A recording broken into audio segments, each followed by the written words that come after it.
The wind howled across the McAllister ranch like a wild animal, tearing at the broken fences and rattling the shutters of Jake McAllister's cabin. Snow swirled in chaotic patterns, blanketing the plains in a frozen, blinding white. Jake tightened the collar of his worn leather coat and gritted his teeth against the cold. He had lived all his life on this land, and he knew the storm wasn't just cold. It was merciless, unforgiving, the kind that could claim lives before anyone even had the chance to cry out. He had been alone in the cabin for days, the fire his only companion. The silence of the plains weighed heavily on him, broken only by the occasional groan of the wind or the distant cry of a coyote. He had grown used to the solitude, yet tonight, there was a restless unease in the air. The kind that made the hairs on the back of his neck stand straight. Then he heard it, a knock. Faint, hesitant, almost swallowed by the roaring wind. At first, he thought it was his imagination. But no, again, there it was. A timid rap on the door. Jake's hand went to the revolver at his side, not out of fear, but habit. He had faced wolves, rustlers, and storms far worse than this. But something about the sound, fragile, human, made his pulse quicken. He opened the door just a crack, peering out into the swirling snow. That's when he saw her. A woman, her clothes ragged and soaked with snow, stood clutching a thin shawl around her shoulders. Beside her, 2 children, no more than 7 and 10, huddled together for warmth. Their cheeks were pale, lips chapped, eyes wide with hunger and fear. The sight struck Jake like a blow. He had seen hardship before, but there was something about desperation carried on the wind that was unbearable. We haven't eaten in 5 days, she whispered, her voice trembling like brittle glass. Her hands shook as she held her youngest child closer to her chest. She looked as if the cold had crept into her bones and never left. Every syllable carried exhaustion and hopelessness, but also a silent plea, a plea that even a hardened man like Jake could not ignore. Jake's mouth went dry, and for a moment, he felt utterly powerless. He had bread, yes, but only enough to last himself another day. Yet as he looked into the woman's eyes, he knew that the storm outside wasn't the only danger they faced. Hunger and exposure could kill faster than any blizzard. He stepped back, motioning her inside. The moment they crossed the threshold, warmth hit them like a blessing. The cabin, though modest, was cozy. A fire crackled in the stone hearth, sending shadows dancing across the walls. The smell of pine smoke filled the air. Jake grabbed the last loaf of bread from the table, its crust hard but still edible. With a practiced motion, he tore it in half and handed it to the woman. Her hands were trembling so violently that a piece nearly fell to the floor, but she caught it just in time. "Thank you," she whispered, her voice breaking. The words were small, almost lost, but Jake heard them clearly. He felt a lump in his throat, an unfamiliar tug at his chest. He had always been a man of action, not of words, yet in that moment, everything else seemed irrelevant. "Sit down," he said finally, his voice low but steady. "You and the kids, you're not goin' hungry tonight. Not while I've got this fire burnin'." He gestured to the hearth, the children shivering closer to its warmth. One of them, a small boy with wide, haunted eyes, peeked at Jake and whispered, "Thank you, sir." The gratitude in that tiny voice struck him harder than the storm outside ever could. The woman, Mary, nodded faintly, pressing the bread to her chest before taking a small bite. Her hands shook so much it was hard to tell if she was eating or simply holding on to hope. Jake watched quietly, his gaze scanning the storm-lashed windows. He had always considered himself a survivor, a man who depended on himself. Yet here, in the quiet glow of the cabin, he realized survival wasn't enough. Compassion was what made a man whole. Outside, the wind continued to scream, but inside, the cabin was calm. The storm could rage all it wanted. Here, there was warmth, food, and a flicker of hope. And for the first time in a long while, Jake felt something stir in his chest, something stronger than loneliness, stronger than the harshness of the prairie. A determination to protect, to provide, to be more than just a solitary rancher on a frozen plain. As the widow and her children huddled close to the fire, Jake handed her a cup of warm water. She drank gratefully, her hands finally stilling for a moment. He could see the exhaustion in her eyes, but also a fragile trust beginning to grow. And in that fragile trust, Jake sensed the start of something neither the storm nor the harsh land could destroy, a connection forged in hunger, hardship, and humanity. For the first time that night, the wind outside didn't feel quite so threatening. The morning after the storm, the ranch looked as if it had been swept clean and white by a giant's brush. Snow glittered in the weak sunlight, covering the fences, the pasture, and the lonely hills beyond. Jake saddled his horse to check the traps he'd set days before, careful not to slip on the frozen ground. The cold bit at his face, but he barely noticed. It was nothing compared to the hunger and exhaustion he had seen in the widow's eyes the night before. When he returned, the first thing that reached him wasn't the cold, but the smell of cooking. It was faint at first, barely escaping the cabin walls, but unmistakable. Food. Stew. Hot, simple, nourishing stew. Jake stopped on the threshold, the wind cutting through his coat, and breathed in deeply. He recognized the faint aroma of dried beans, some salted meat, and the faintest hint of herbs. Mary had found a way. Somehow, in his own pantry and with the scraps she had made a meal. Inside, the children sat close to the fire, faces flushed with warmth and hope. For the first time in days, they were laughing, tentative, shaky, but real. Mary stirred the pot with care, her hands steady now that the initial shock of hunger was eased by the fire and Jake's unexpected generosity. She glanced at him over her shoulder, and he nodded, his eyes softening. There was no need for words, the gratitude in her gaze was enough. Days passed in a quiet rhythm that neither Jake nor Mary had expected. He worked the ranch as he always did, checking fences, chopping wood, tending to the animals. She helped where she could, mending clothes, feeding the livestock, and keeping the cabin in order. The children began to explore the small corners of the house, their laughter echoing in the wooden walls, filling spaces that had long been empty. At first, their interactions were cautious. Mary rarely spoke beyond the necessities, and Jake, accustomed to solitude, kept his responses short and measured. Yet something began to change. The silence between them became comfortable, a gentle presence rather than a void.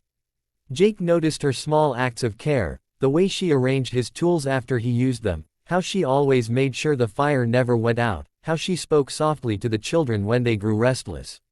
Each act was a small defiance of the hardships that had brought them together. One evening, after a long day of clearing snow and repairing broken fences, Jake found her standing by the window, watching the sunset paint the hills in shades of gold and amber. The children were outside, chasing a flock of sheep that had wandered into the yard. He leaned against the doorframe, hat pulled low over his eyes. The firelight flickered across the lines of his face, showing a vulnerability he rarely allowed himself to acknowledge. "You and the kids, you can stay," he said, voice rough but steady. "Not just for the storm." Mary turned, startled. Her eyes searched his face, trying to read the meaning behind the words. "Why would you do that, Mr. McAllister?" she asked, her voice soft, wary. He shrugged, pretending nonchalance, though his chest felt heavy. "Because I reckon this house has been empty long enough," he said simply. "And, because no one should have to face a storm alone if I can help it." She nodded slowly, a smile creeping onto her lips, a fragile smile, but one that spoke volumes. She didn't ask for more, didn't question why he had opened his home to strangers. Instead, she allowed herself to trust, to begin letting the warmth of the cabin, and of him, into her heart. Over the following weeks, the ranch transformed in small but profound ways. The children's laughter grew louder, filling every corner with life. Mary learned to ride the horse, to feed the livestock with skill and care. And Jake, who had always measured life in chores and survival, began measuring it differently. He measured it in shared meals, in laughter echoing off the walls, in the quiet moments when he caught Mary watching him with a soft, unspoken understanding. One night, as snow continued to fall gently outside, Jake caught himself staring at her as she moved about the cabin, her hands steady and sure. He realized he hadn't felt this sense of peace, this sense of belonging, in years. The hunger that had once defined his life, the hunger for survival, for solitude, was slowly giving way to something richer, more sustaining. He didn't know what the future held, but for the first time, he wanted Mary and the children to be a part of it. The storm had brought them together, but it was the quiet days after that had begun weaving a deeper connection. And as he sat by the fire that night, listening to the children's soft breathing and hearing Mary hum a lullaby, Jake realized that sharing a roof, sharing bread, had grown into something far greater, a shared life, a fragile trust, and the beginnings of hope that could weather any storm. Spring arrived slowly over the McAllister Ranch, the frozen plains giving way to a carpet of green that stretched to the horizon. Snowdrops peeked through the thawing soil, and the once barren fields were alive with the sounds of birds and the soft hum of returning life. The air smelled of wet earth and pine, a promise that the harsh winter had passed and better days had come. The children, rosy-cheeked and full of energy, ran through the pasture, chasing after the lambs that had been born in the warmth of the cabin. Their laughter echoed across the hills, filling the spaces that had once been silent and lonely. Mary moved with a quiet grace, tending the animals, watering the garden, and keeping the cabin in order. The light in her eyes had changed. It was no longer hollow with worry, but steady and bright, reflecting hope and trust. Jake watched from the porch, leaning against the wooden railing, hat tipped low over his eyes, though he couldn't hide the faint curve of a smile. He had spent his life measuring success in fences mended, livestock fed, and storms weathered. Yet now, he measured it differently, by the laughter of children, the warmth of a home filled with life, and the quiet moments shared with Mary that needed no words. The seasons changed, bringing longer days and golden sunlight that bathed the ranch in a honeyed glow. Jake and Mary worked side by side, their tasks blending seamlessly.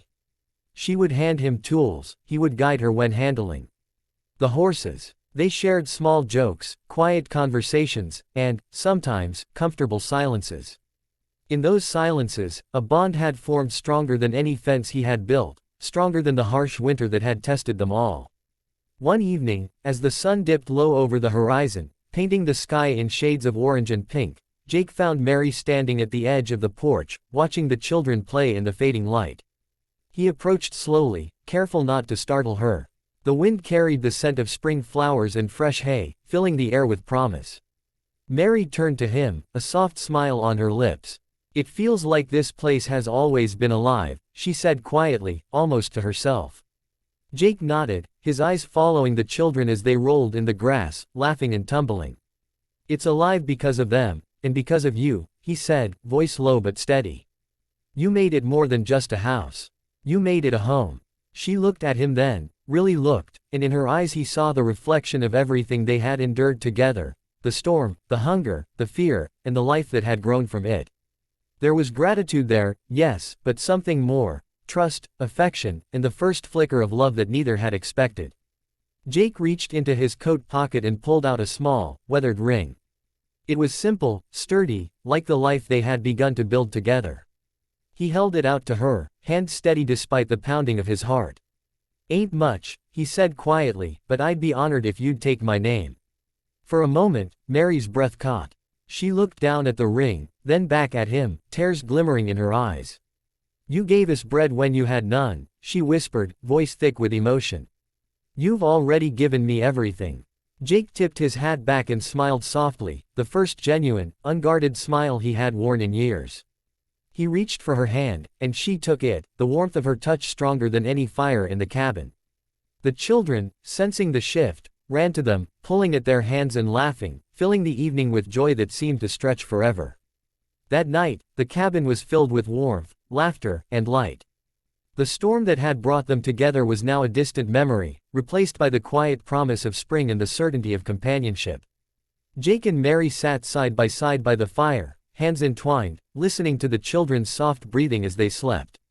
For the first time, Jake felt the profound weight of peace, the kind that only comes when one has found a place to belong and someone to share it with.